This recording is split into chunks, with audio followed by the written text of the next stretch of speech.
Goed, en so die jongman toe uit sy vader se huis gestap en hy het die fisiese gaan ontdek. En hy het in alles sy gelde en sy voorspoed en het hy spandeer, drank, vrouens, noem dit wat.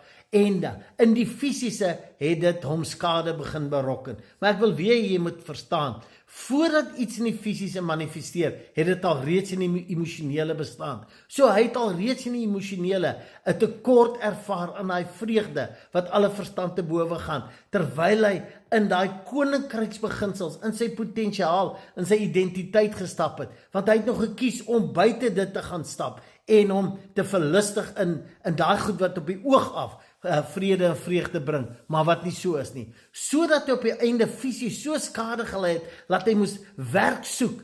Hierdie ryk man wat moes werk soek, en hy het by 'n varkboer geëindig. Hy het in die varkhokke van die wêreld geëindig, waar hy die laagste in die fisiese kan bereik.